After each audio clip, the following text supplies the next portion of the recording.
Bien, continuamos. Nos habíamos quedado la sesión anterior en el desarrollo del finalismo. Habíamos dicho que el finalismo con Bessel había logrado establecer el sistema de la estructura lógica objetiva a la que Jesús María Silva Sánchez enseña que más que estructura lógica objetiva, habría que llamarla estructura ontológica objetiva, ¿no? Esto a propósito de la primera sesión, ahí lo explicamos. Así para Belzel, la acción humana quedó subsumida como un ejercicio de la actividad final. Es una dirección del suceso del nexo causal en el cual volitivamente el agente lo que busca teleológicamente es una finalidad de quebrantar una norma, ¿no? Establecida la piedra angular, ¿no? A través del sistema Belzel, Kaufmann y Radbruch, como se indicó en la sesión anterior, ¿no? Aparecen otros juristas de la talla de Maurras, por ejemplo, quien escribe un libro en 1971, Deutsche Strafrecht, no traducido, ¿no? Lamentablemente hasta 1990. ¿No? En este libro, Maurras nos enseña que ese ejercicio de la actividad final estaba diseñada a la sistemática de la teoría del delito a partir del concepto de acción, ¿no? Trayendo los trabajos, repito, de Kaufmann, ya realizado la semana pasada, ¿no? La posición de Belzel, Maurras incrementa un elemento importantísimo. Estando los delitos dolosos de acción, se incorpora también los delitos inacabados, o sea, el tema de la tentativa, ¿no?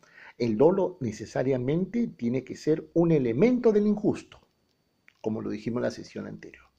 Y ahí aparecen los delitos dolosos, ¿no? Ya en el año de 1975, otro libro no traducido al español, sino hasta el año 93, el libro de Schmidhauser, Strafrecht, publicado en Tubinga, y que ha sido materia de trabajo y aportes por los juristas españoles. Entre ellos tenemos a Rodríguez de Besa y Serrano Gómez, ¿no? Quienes publican su libro de Derecho Penal, Parte General y Teoría de la Acción Penal, ¿no?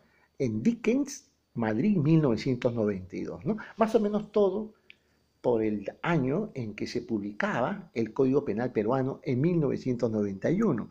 De ahí que el Código Penal peruano en el 91 tiene un rasgo bien marcado del finalismo ontológico, ¿no? Eso lo desarrollaremos en su oportunidad. Ahora bien, acuérdense que para Armin Kaufmann, ¿no? La dogmática penal, ¿no? Un gran dogmático como Kaufmann, indicaba de que el desarrollo de la infracción penal tendría que ver siempre con la afectación a una norma prohibitiva a través de una conducta cognitiva, ¿no? O sea, teleológica. Y lo que se le atribuye a Kaufmann, a Armin Kaufmann, es desarrollar básicamente los criterios de valoración, ¿no? De los tipos de injusto. De ahí que para Belsen, Kaufmann y Maurras, repito, el dolo necesariamente tiene que ser un elemento del injusto. Así el dolo queda comprendido como conciencia y voluntad. Conciencia y voluntad de quebrantar los elementos objetivos del tipo penal y todos los elementos subjetivos del injusto. ¿Ah? Todos los elementos subjetivos del injusto. Hemos dicho que no solamente habían elementos subjetivos en la culpabilidad, como en el estado causal, sino para el estado finalista, ¿no? Decimos que los elementos subjetivos del injusto, tendencia interna trascendente, tendencia interna intensificada, están incluyendo el dolo en el tipo subjetivo del dolo. O sea, se desprende de la culpabilidad el aspecto subjetivable. Entonces, la inclusión del dolo en el tipo de injusto procede dos cosas, o produce dos cosas. Primero, la diferencia entre delitos dolosos y los delitos culposos. Los delitos culposos serán definidos como aquellos que no responden a una voluntad teleológica de quebrantar una norma, pero sí de no tener la pericia o el deber objetivo debido para evitar la producción de un resultado. Y ahí también aparece la diferencia con el dolo eventual, ¿no? Mientras que en la culpa hay un proceder negligente, imprudente, hay un proceder por medio de una impericia. En el dolo eventual hay una representación en la mente del autor, el sujeto se representa la posibilidad de una conducta que no quiere realizar, porque cree que va a evitarlo, pero observa el peligro, mientras que en la culpa consciente el agente no observa el peligro, cree que lo puede evitar. En el dolo eventual no, el sujeto sí observa el peligro, pero no le interesa. Repito, dolo eventual, el agente se representa la posibilidad de un resultado que no desea alcanzar, pero lo ratifica en última instancia, ¿no? El ejemplo, siempre he dicho yo, de aquellos que matan por exceso de velocidad, ¿no? O sea, están llenos de un exceso de velocidad y matan a una persona, eso no es delito culposo, pues, es un delito totalmente doloso.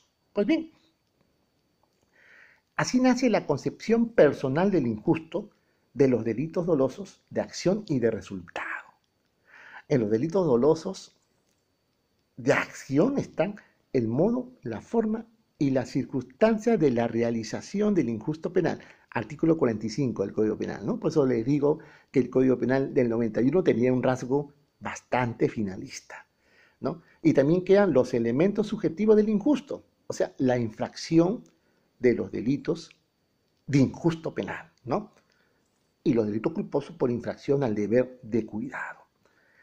Los delitos culposos quedan a partir de acá diseñados como dolos distintos, porque vuelvo y repito, el delito culposo no puede ser doloso, contrario sensu, ¿no?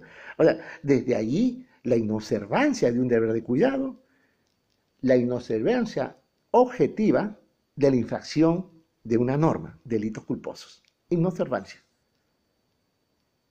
Pensar que pueden evitar lo que se conoce como impericia, ¿no? Imprudencia por no prever el resultado, pero no de carácter doloso, sino eminentemente culposo. En cambio, en el dolo, definitivamente, la lesión es voluntaria, es cognitiva y teleológica. ¿Qué quedó de la culpabilidad a estas alturas? Entonces tenemos nosotros que revisar básicamente los trabajos de Mira Bozar, Rodríguez de Besa y Gómez Serrano, Armin Kaufman y fundamentalmente los libros de Maurras. Ellos nos enseñan, claro, con los trabajos de Betzel, ¿no? Definitivamente, porque a veces se le reconoce como el autor de la teoría de la acción final. De ahí vinieron sus dos grandes alumnos, como fue Roxini y Jacos, que ya vamos a desarrollar en su oportunidad. ¿Qué queda? ¿Qué queda de la culpabilidad? Se extrajo como un cirujano, como cortar parte del cerebro, ¿no? De la culpabilidad, ¿no? El dolo, el aspecto subjetivo y la inobservancia del cuidado objetivamente debido. Y queda reducido la culpabilidad a temas específicamente de imputabilidad y capacidad de culpabilidad. Ahí queda reducido prácticamente la culpabilidad. ¿Y qué queda o qué pasa con la conciencia de la antijuricidad? Como elemento intelectual del reproche. Queda así, se le despoja el dolo y ahora se habla de elemento de la culpabilidad. Y ahí surge el error de prohibición que no excluye el dolo. Cuidado, el error de prohibición no excluye el dolo, como muchos piensan. En el sistema finalista nunca se excluyó el dolo en el error de prohibición. Lo que pasa es que se crearon dos vertientes intrasistemáticas. La primera, el error de prohibición vencible, y la segunda, el invencible. En el vencible se atenúa la pena y en el invencible se excluye la culpabilidad y la pena, pero siempre queda el dolo. A nivel de tipicidad. Muy bien. Entonces surge el concepto de autor como dominio del hecho. El autor es aquel que tiene el dominio, el animus y el dominio del evento del curso causal, ¿no? Por eso hablamos de que el autor no solamente domina el nexo causal, sino también domina la producción del resultado y la realización del tipo penal a través del dominio de la acción, ¿no? Entonces, el partícipe solamente queda como aquel que colabora, que ayuda al autor, o en todo caso es dominado por el ejercicio de la acción del sujeto activo. Y ahí nace el tema de la autoría mediata, ¿no? El tema de la complicidad necesaria, la complicidad primaria, etcétera, ¿no? La pregunta es, ¿qué quedó del finalismo a la actualidad? Muchas cosas han quedado del finalismo, como lo vamos a ver en la próxima sesión.